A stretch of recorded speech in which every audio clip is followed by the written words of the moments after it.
बोलो श्री प्राणनाथ प्यारे की जय।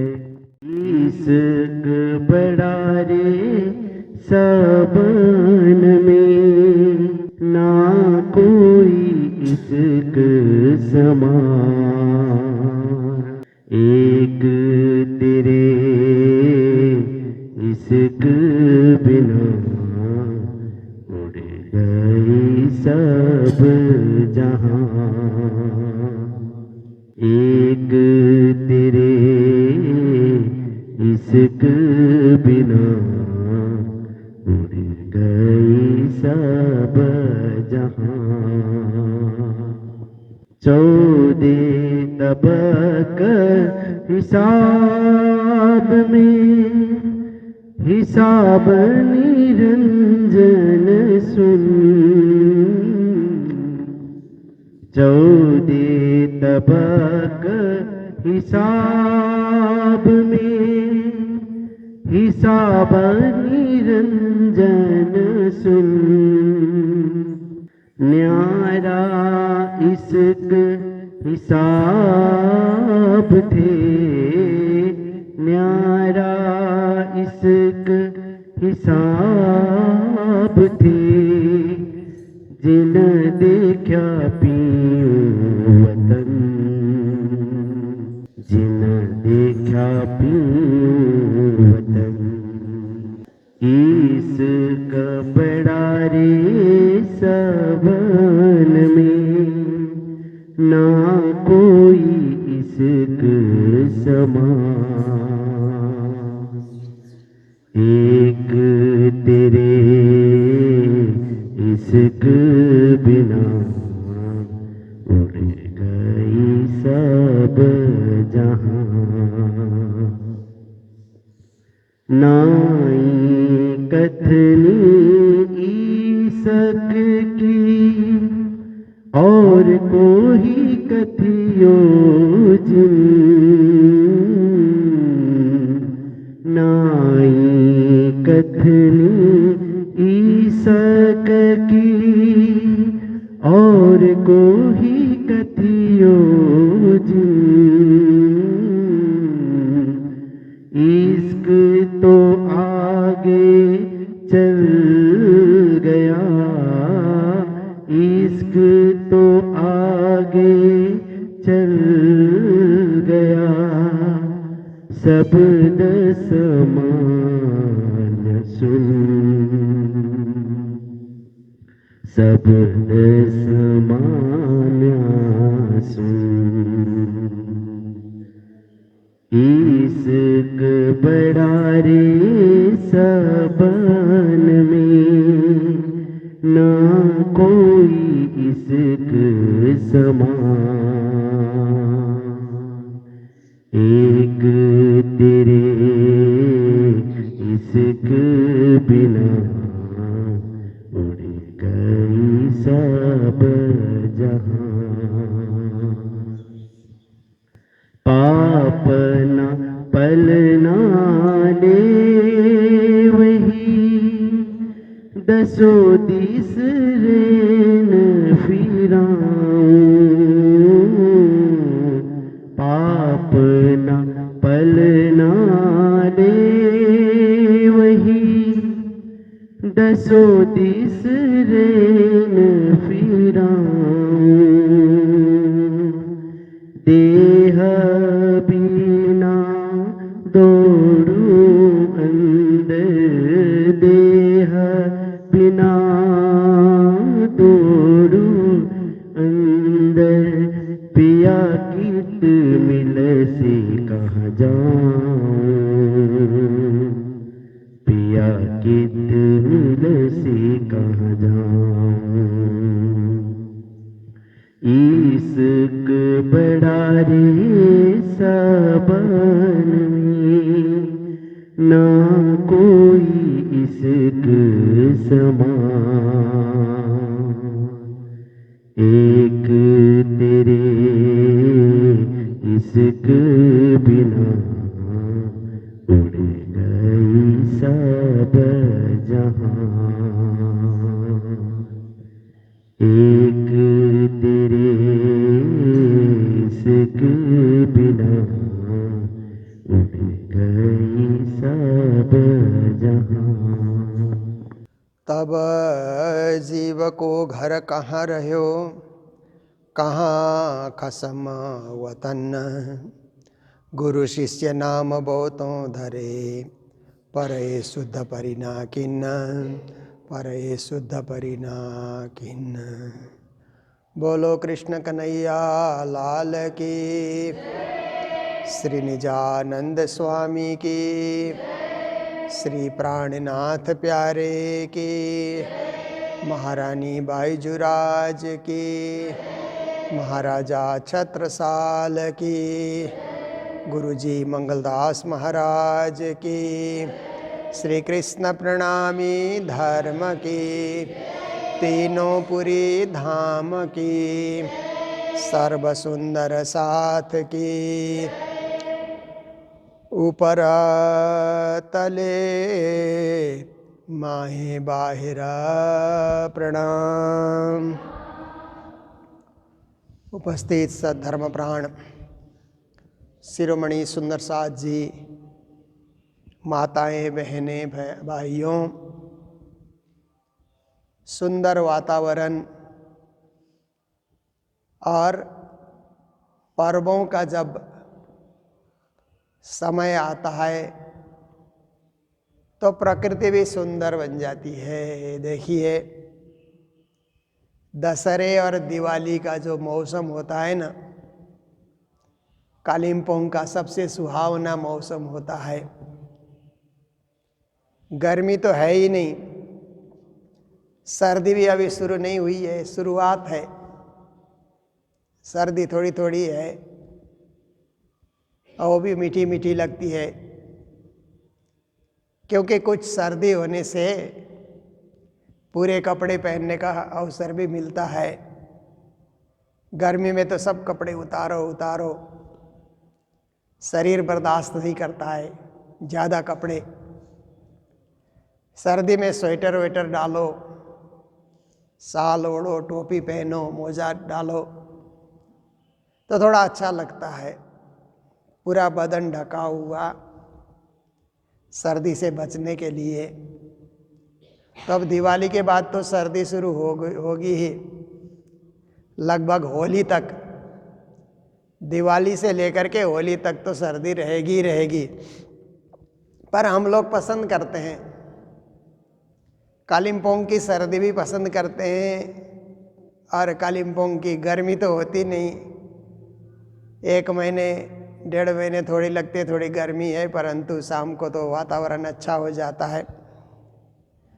हम कालिम्पोंग के वेदर को, कालिम्पोंग के आव हवा को, कालिम्पोंग के वातावरण को इसलिए पसंद करते हैं क्योंकि हमारे गुरुदेव ने इस भूमि को पसंद किया। पूरे भारत भ्रमण करके, नेपाल भ्रमण करके, सारे तीर्थों के दर्शन करके जब कालिम्पोंग आए तो उनको लगा कि मेरी कर्मस्थली यही है। फिर श्री राज जी ने भी उनको प्रेरित किया, पूर्व में जाकर के जागनी करो। तो गुरु महाराज कालिम्पोंग आए तो विशेष संख्या में जागनी हुई, इसलिए भी गुरु जी ने इस स्थान को पसंद किया जहाँ गुरु प्रसन्न रहते हैं और गुरु जिस चीज़ को पसंद करते हैं। शिष्यों का भी वही धर्म होता है, गुरु पथगामिनी कहते हैं ना। हमारी आत्मा, हमारी भक्ति तो गुरु के पथ पे चलने वाली है।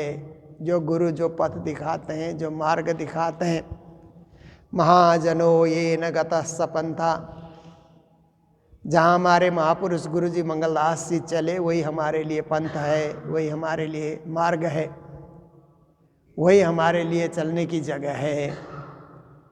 तो ऐसे परम पावन भूमि, जिस भूमि को गुरु महाराज ने चल चल करके अपने चरण रज के द्वारा पावन किया और अपने प्रचार प्रसार के द्वारा यहाँ के लोगों में आध्यात्मिकता जगाई, भक्ति जगाई, ज्ञान का अंकुर प्रस्फुटित किया, ऐसी भूमि में हम लोग रह रहे हैं।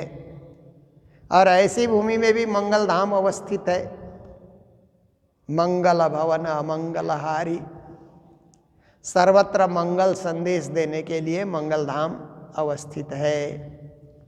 और मंगल धाम की विशेषता है कि प्रातः काल सूर्योदय के दर्शन भी हम यहीं से करते हैं और संध्या काल सूर्यास्त के दर्शन भी हम यहीं से करते हैं। हमको कहीं सनराइज देखने के लिए दूर कहीं जाना नहीं पड़ता है। मंगल धाम के आंगन में खड़े हो जाओ तो सुबह सूर्य उदय होते हुए आपको दिखता है, अब शाम को सूर्यास्त होते हुए आपको दिखलाई देता है। ये भूमि ऐसी है, गुरु महाराज ने तो पावन किया और प्रकृति का भी देन है कि भूमि सूर्य के तरफ झुकी हुई भूमि है। और कई भूमि ऐसी होती है कि पूर्व के तरफ झुकी हुई नहीं होती है, पश्चिम के तरफ झुकी हुई भूमि हो तो देर से सूर्य के दर्शन होते हैं ना। 9 बजे 10 बजे सूर्य के दर्शन होते हैं, 3-4 बजे तक फिर सूर्यास्त लगते हैं, पहाड़ों में चले जाते हैं। पर मंगल धाम की भूमि ऐसी है कि सामने कोई बड़े बड़े पहाड़ नहीं है, ये ढलाव नदी के तरफ ढलाव है जमीन का, इसलिए हम लोग दिन भर सूर्य की रोशनी को भी तापते हैं और गुरु महाराज की कृपा का भी अनुभव करते हैं। प्राणनाथ जी महाराज के तेज तारतम ज्योत प्रकाश करूं अंधेरी सबको नाश, ऐसे तेज तारतम के प्रकाश को भी हम सुबह सुबह आत्मा को प्रकाशित करने के लिए उस प्रकाश को भी हम ग्रहण करते हैं, धारण करते हैं। और अंधकार को नाश करने के लिए, अज्ञान को नाश करने के लिए, अविद्या को नाश करने के लिए, अहंकार को भी नाश करने के लिए, अवगुणों को दूर करने के लिए, सद्गुणों को भरने के लिए हम लोग प्रयास करते हैं। देखिए हम लोग प्रवचन क्यों करते हैं? इसलिए करते हैं कि सद विचारों का ज़्यादा प्रचार प्रसार हो। दुनिया में आप देखिए, सत्य बोलने वाले मौन धारण करेंगे तो झूठ बोलने वाले ही बोलते रहेंगे ना। झूठ का बोलबाला हो जाएगा दुनिया में, सारे लोग झूठे लोग ज़्यादा बोलेंगे, हल्ला करेंगे, शोर मचाएंगे तो दुनिया में झूठ का विस्तार होगा। इसलिए सत्यवादी लोगों को भी बोलना पड़ेगा, उनका सामना करने के लिए, झूठ का दमन करने के लिए, झूठ का समन करने के लिए सत्य का प्रचार करना होगा। सत्यवादी लोग बोलना होगा। अच्छे लोग नहीं बोलेंगे तो बुरे लोग ज़्यादा बोलते रहेंगे और बुरे लोग कई लोग सुनेंगे, फिर आपकी बात, सत्य की बात कोई नहीं सुनेगा, वास्तविकता कोई नहीं सुनेगा। झूठी झूठी बातें लोग बोलते रहेंगे, सुनते रहेंगे, सुनाते रहेंगे। इसलिए सत्य का प्रचार होना बहुत जरूरी है, धर्म का प्रचार होना, अच्छाई का प्रचार होना, भलाई का प्रचार होना, गुण का प्रचार होना बहुत जरूरी है। गुण का प्रचार होगा तो लोग उस गुण को जीवन में धारण करेंगे, वो भी गुणी बन जाएंगे। अवगुण का प्रचार होगा तो अवगुण को सुन सुन करके लोग भी अवगुणी बन जाते हैं। इसलिए धर्म का प्रचार होना, वाणी का प्रचार होना, ज्ञान का प्रचार होना, सद्विचारों का प्रचार होना, सत शास्त्रों का प्रचार होना बहुत जरूरी है, पूरे विश्व में जरूरी है। अगर ऐसा नहीं हुआ, विश्व भर के लोग भूल जाएंगे तो संसार के झूठे लोग अपना मार्केट बढ़ा लेंगे, विस्तार बढ़ा लेंगे और विश्व में झूठ, कलह, द्वंद्व, फंदा, कोई किसी का सहायक नहीं बनेगा, कोई किसी का मददगार नहीं बनेगा, क्योंकि झूठ में तो किसी को मदद करने की शिक्षा नहीं होती। धर्मशास्त्र ही तो किसी के आप मददगार बनो, किसी के मित्र बनो, किसी के दुख में सहयोगी बनो, ये तो धर्मशास्त्र ही सिखाते हैं। धर्मशास्त्र का प्रचार बंद हो गया तो लोग पाप और बुराइयों में फंस जाएंगे और एक दूसरे के दुश्मन बनेंगे, लड़ेंगे, मरेंगे, सृष्टि का संहार करेंगे। इसीलिए सद्विचारों का प्रचार, धर्म का प्रचार, ज्ञान का प्रचार। और हमारे लिए देखिए संसार के अंतर्गत वेद और पुराणों के प्रचार करने वाले भी बहुत सारे प्रचारक हैं। भागवत का प्रचार करने वाले और रामायण का प्रचार करने वाले तो दुनिया में सबसे ज़्यादा कथाकार मिलेंगे आपको। ऐसे ही विश्व में और धर्म हैं, ईसाई धर्म है तो उसके भी प्रचारक हैं, पादरी लोग, पास्टर लोग उसका प्रचार प्रसार करते हैं। और मुस्लिम धर्म का प्रचार है तो मौलवी लोग प्रचार करते हैं। यहूदी धर्म का प्रचार, पारसी धर्म का प्रचार, सिंतो धर्म का प्रचार, ताओ धर्म का प्रचार, कन्फ्यूशियस धर्म का प्रचार। देखिए जापान के धर्म अलग है ना, जैन धर्म का प्रचार, बौद्ध धर्म का प्रचार देखिए, और हमारे हिंदू धर्म का प्रचार। हिंदू धर्म तो सबसे प्राचीन, सबसे महान, सर्वश्रेष्ठ, जिस धर्म में विज्ञान भी है, ऐसे ही आत्मज्ञान और विज्ञान दोनों से भरा हुआ ये हिंदू धर्म। इस हिंदू धर्म के अंतर्गत भिन्न भिन्न संप्रदाय हैं, उनका प्रचार प्रसार करना। पर आप देखिए कि सबके प्रचारक हैं, तो हम तो हिंदू धर्म अंतर्गत ही प्राणनाथ जी की वाणी का प्रचार करते हैं, क्योंकि प्राणनाथ जी की वाणी के प्रचार करने वाले लोग कम मिलेंगे ना। यह भी तो एक हिंदू धर्म की रक्षा, विश्व धर्म की रक्षा, मानव धर्म की रक्षा के लिए प्राणनाथ जी महाराज ने जगत में ये वाणी प्रकट की है, विश्व कल्याण के लिए, विश्व मानव एकता के लिए, विश्व धर्म एकता के लिए, विश्व सृजन के लिए, विश्व निर्माण के लिए, विश्व रक्षा के लिए प्राणनाथ जी ने इस वाणी को प्रकट किया है। इसीलिए हम लोग इसके प्रचारक हैं। हमारा धर्म है कि इस ज्ञान को हम विस्तार करें, इस ज्ञान को छुपने न दें, इस ज्ञान का व्यापक हम प्रचार प्रसार करें, इसके लिए हम लोग संलग्न हैं। तो देखिए आज की चौपाई में श्री जी महाराज कहते हैं, ऊपर तले माहे बाहिर खोजा कईयों जन। लोगों ने परमात्मा को खोजा, परमात्मा को ढूंढा, सत्य को खोजा। लोगों ने सत्य को खोजने के लिए ऊपर भी चले गए, और तले मतलब देखिए खोजी करते हुए लोग, पहले पहले तो लोग खोजी करते हुए क्या करें, हिमालय में चढ़ गए ना, माउंट एवरेस्ट में। सगरमाथा, प्राचीन नाम तो सगरमाथा है, पर वो एवरेस्ट नाम के एक अंग्रेज ने उसको, उसकी जो है ना ऊंचाई का पता किया, कितने फीट ऊंचा है, तो उसने अपना नाम डाल दिया। एवरेस्ट ने पता लगाया करके माउंट एवरेस्ट ऐसा कहा जाता है, परंतु उसका प्राचीन नाम सगरमाथा ऐसा कहा जाता है ना। तो सगरमाथा की ऊंचाई तक लोग खोजने पहुंचे, सत्य की खोज करते हुए। आकाश में हवाई जहाज देखिए कहाँ कहाँ यान इत्यादि भेज करके, रॉकेट इत्यादि भेज करके ये स्पेस की खोजी हो रही है। चंद्रमा की खोजी, बुध ग्रह की खोजी, मंगल ग्रह की खोजी, लोग ऊपर तक लोग खोजी कर रहे हैं, सत्य कहाँ है इसकी खोजी लोग कर रहे हैं। और नीचे का अर्थ होता है धरती के नीचे तक जा कर के, धरती के नीचे क्या है, क्या तत्व है, इसकी भी लोग खोज कर रहे हैं। समुद्र के नीचे सतह तक लोग चले जाते हैं खोजी करने के लिए। ये तो एक जाहिरी खोजी है, माहे बाहेरा। और अंदर ही अंदर, अपने अंदर भी लोगों ने, शरीर के अंदर भी खोजी की कि शरीर कैसे चल रहा है, शरीर की मशीनरी कैसे चलती है, इसकी भी खोज लोगों ने की।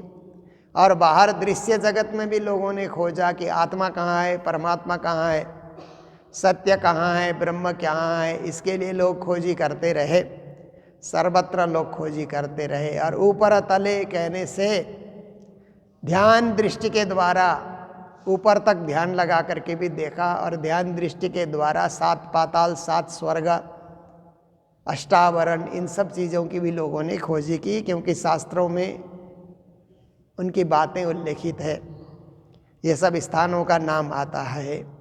खोजा कईयों जन, जब से सृष्टि बनी तब से खोजी चल रही है। और कई कई विद्वान, कई कई साधक, कई कई ऋषि मुनि, कई कई संत महात्मा खोजी करते ही जा रहे हैं। अवतारी पुरुष भी खोजी करते जा रहे हैं। नेह चला न्यारा सब न थे, पर निश्चय ही वो अखंड धाम, अखंड परब्रह्म परमात्मा, अखंड मंडलाकारम व्याप्तम येन चराचरम बोलते हैं ना, व्यापक श्लोक है ना ये, आप सबको भी कंठस्थ है। और गुरु महाराज ने प्रार्थना पुष्पांजलि में इन श्लोकों को समावेश करके जन जन को कंठस्थ करने के लिए उन्होंने प्रेरित किया। तो अखंड मंडल सचराचर में जो व्याप्त हो रहा है, जैसे सूर्य आकाश में होकर के भी पृथ्वी और सचराचर सृष्टि में व्यापक है, ऐसे ही पूर्ण ब्रह्म परमात्मा अपने धाम में रह करके भी जगत में व्याप्त हो रहे हैं। तो ऐसे पूर्ण ब्रह्म परमात्मा की खोजी तत्पदम दर्शितम ये न, ऐसे अखंड मंडलाकार परब्रह्म के पद को दिखाने वाले तस्मै श्री गुरवे नमः, ऐसे गुरु को हम प्रणाम करते हैं ना।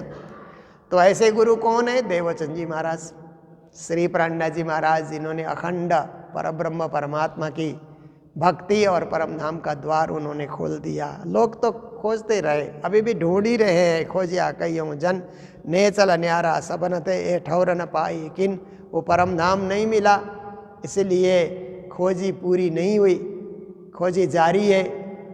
परम धाम मिलने के बाद तो खोजी समाप्त हो जाती है, उससे परे कोई धाम है नहीं।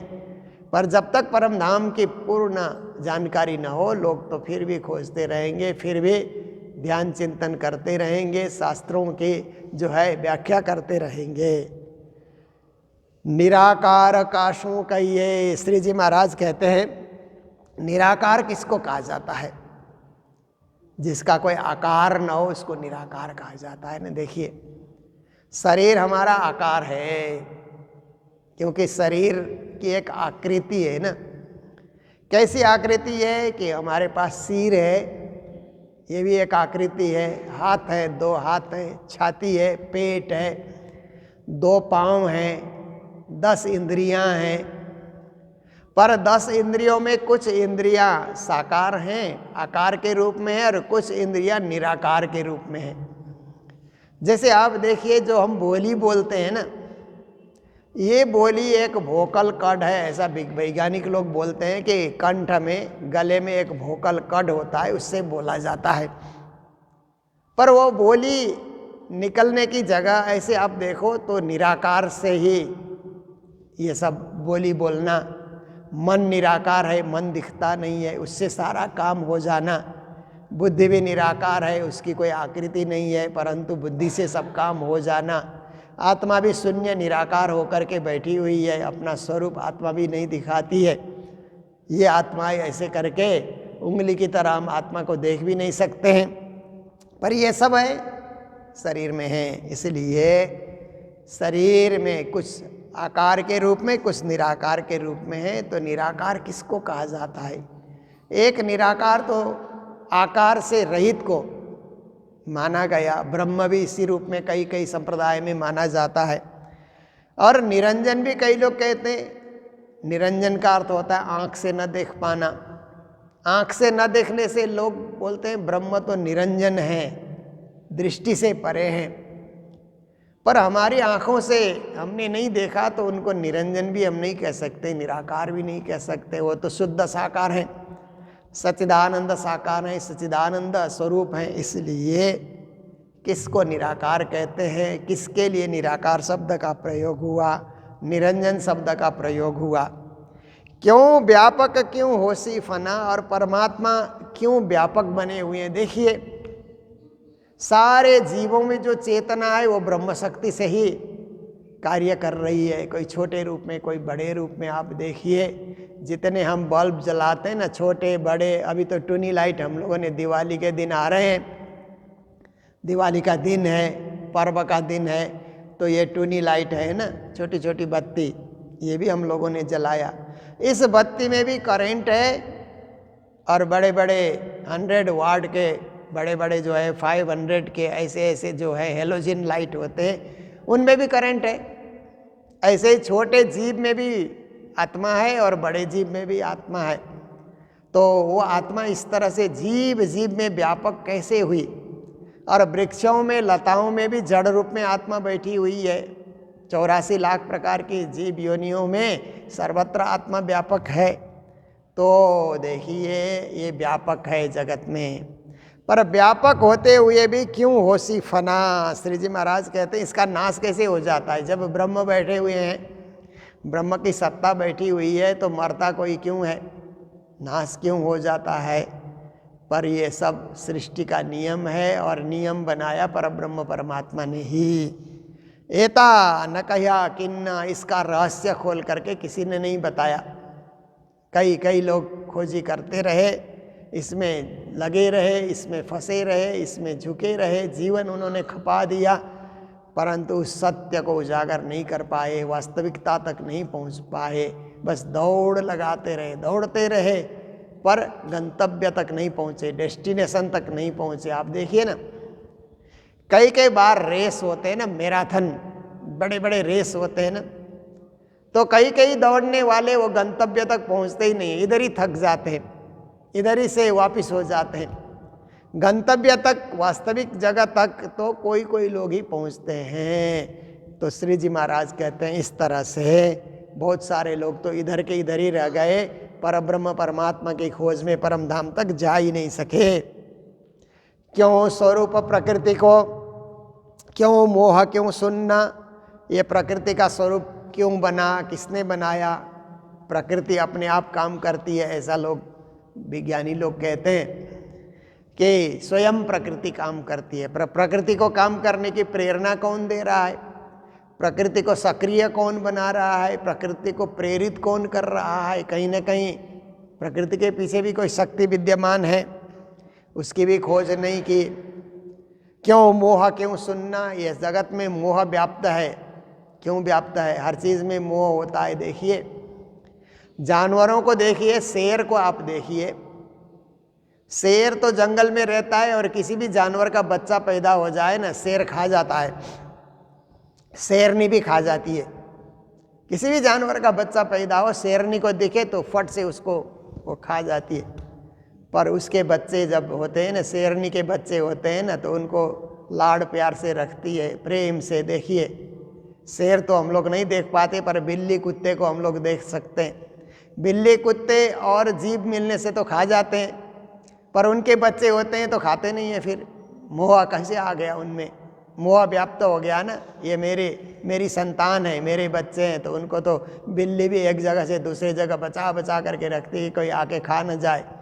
तो ये सब मोह कैसे व्याप्त हुआ जगत में, और जीवों को कैसे पता लगता है कि ये मेरे बच्चे हैं, ये दूसरे के बच्चे हैं। उनमें इतना विवेक कहाँ से आ गया। क्यों शून्य, और शून्य का विस्तार भी जगत में हो रखा है। सब कुछ मोह होते हुए कभी मोह गायब भी हो जाता है। क्या बात है, कभी विस्तार है, कभी वो सूक्ष्म हो जाता है, कभी शून्य हो जाता है।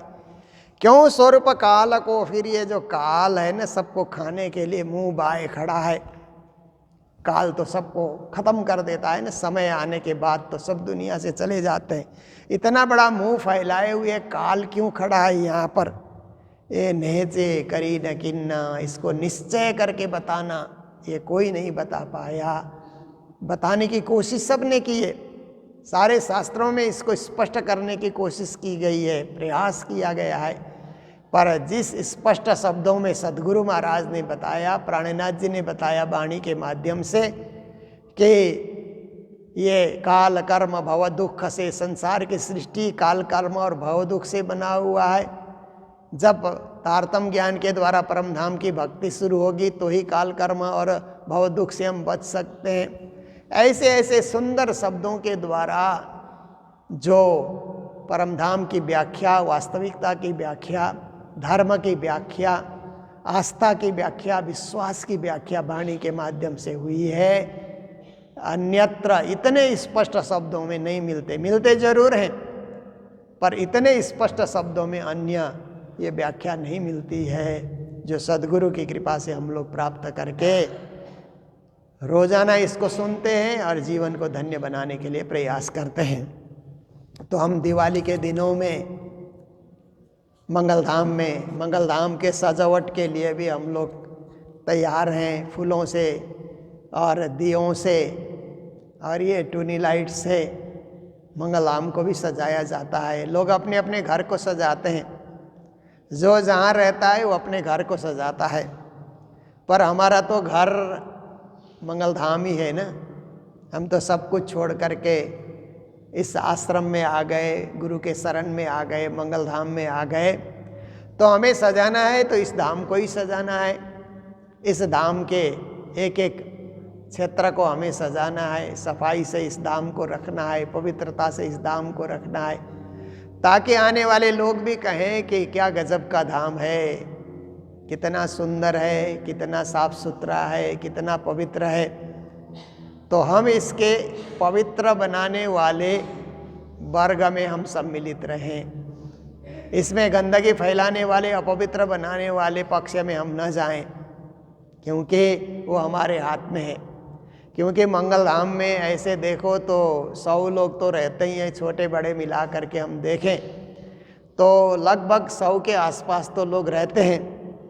100 जने मिल करके सफाई करें तो एक तिनका भी रास्ते में भी नहीं मिलेगा, किसी कमरे में भी नहीं मिलेगा, क्योंकि 100 जने के तो 200 हाथ हो जाएंगे ना। एक एक के साथ 2-2 हाथ है ना। 200 हाथ एक साथ सफाई में आगे बढ़े तो कहाँ से गंदगी आएगी, कहाँ से गंदगी घुसेगी, उसको आने के लिए जगह ही नहीं मिलती है। और 200 हाथ से अगर गंदगी फैलाने लगेंगे तो क्या बचेगा फिर, क्या रहेगा फिर। इसलिए किसी धाम को बनाना, किसी धाम की महिमा बढ़ाना, किसी धाम की शोभा और श्रृंगार के सहभागी बनना, ये हमारे हाथ में है। हम चाहेंगे तो किसी को सुंदर बना सकते हैं, हम चाहेंगे तो बना सकते हैं, हम चाहेंगे तो बिगाड़ भी सकते हैं। हमें किसी चीज़ को बिगाड़ना नहीं है, क्योंकि ये शब्द ही हमें नहीं पसंद है। ये शब्द हम अपने मन मस्तिष्क में रखना ही नहीं चाहते। हम तो सजाओ सजाओ, बनाओ, उत्तम बनाओ, सर्वश्रेष्ठ बनाओ, पावन बनाओ, पवित्र बनाओ, ये हमारा ध्येय है। क्योंकि गुरु ने हमें यही सिखाया है, गुरु की यही शिक्षा हमने प्राप्त किया है। तो दिवाली के दिनों में भी और दिवाली मनाएंगे, दिए जलाएंगे, और फिर गोवर्धन पूजा में भी हम लोग इसी तरह बढ़ चढ़ करके भाग लेंगे। और इस तरह से ये 5 दिवसीय दिवाली का जो कार्यक्रम है, जो भैया दूज में जा कर के पूर्ण होता है। गाय की पूजा भी हम लोग करेंगे, गाय भी लक्ष्मी स्वरूपा हैं, इसीलिए गौ माता की भी हम लोग पूजा करेंगे। सब कार्यक्रम हम लोग करेंगे।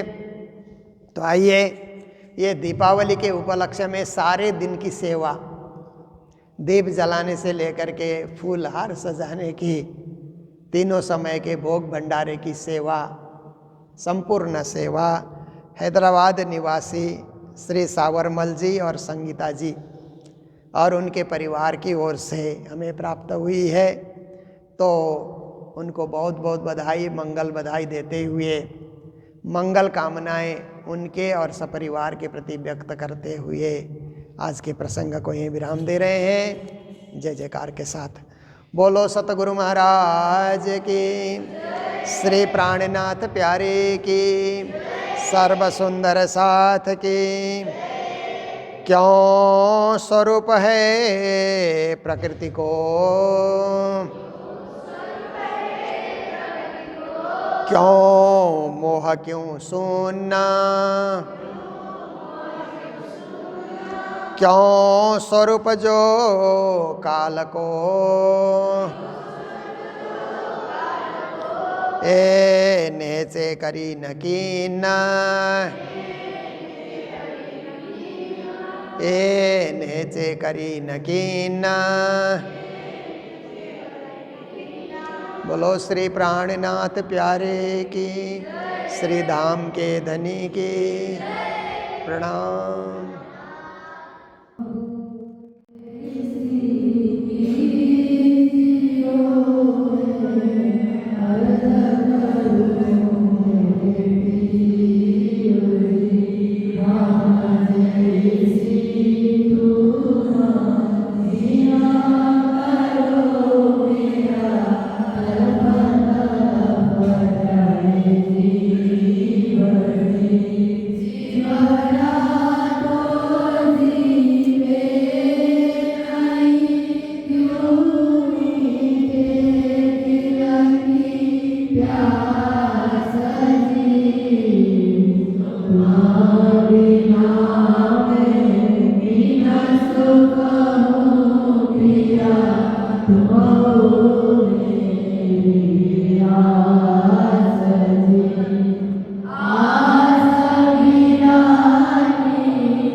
तुम्हारा